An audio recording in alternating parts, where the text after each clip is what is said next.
রাজধানীর গুলশানের বিএনপি চেয়ারম্যানের কার্যালয়ে চলছে বিএনপি স্থায়ী কমিটির বৈঠক। এই বিষয়ে সর্বশেষ তথ্য জানাতে সরাসরি যুক্ত হচ্ছেন সহকর্মী মাগদুরা মিতি। সভা নিয়ে সর্বশেষ কি তথ্য আছে আপনার কাছে জানাবেন?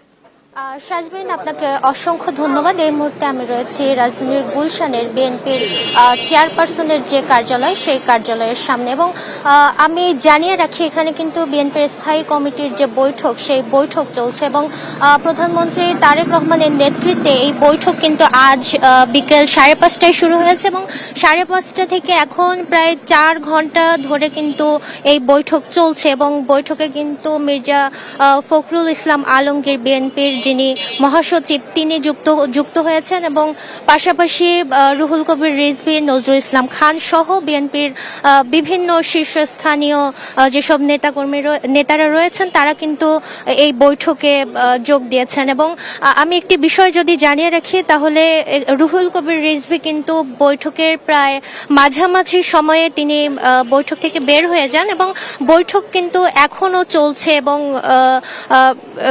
নজরুল ইসলাম খান সহ বিএনপির যারা শীর্ষস্থানীয় নেতারা রয়েছেন, তারা কিন্তু বৈঠকে যোগদান করেছেন।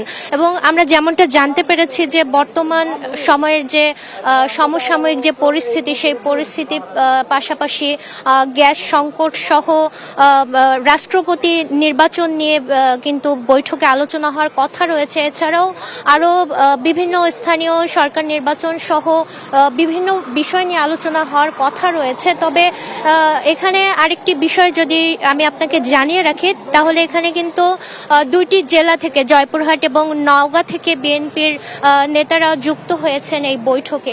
তবে সুনির্দিষ্টভাবে কোন বিষয় নিয়ে আসলে বৈঠকে আলোচনা করা হচ্ছে, তা কিন্তু আমরা বৈঠক শেষ হওয়ার পরই জানতে পারবো এবং সেই অপেক্ষায় কিন্তু আমরা এখন যারা মিডিয়া কর্মী রয়েছেন, তারা কিন্তু এখানে অপেক্ষা করছি। শাজমিন, রাজধানীর গুলশান থেকে এই ছিল আমার কাছে সর্বশেষ তথ্য। ধন্যবাদ।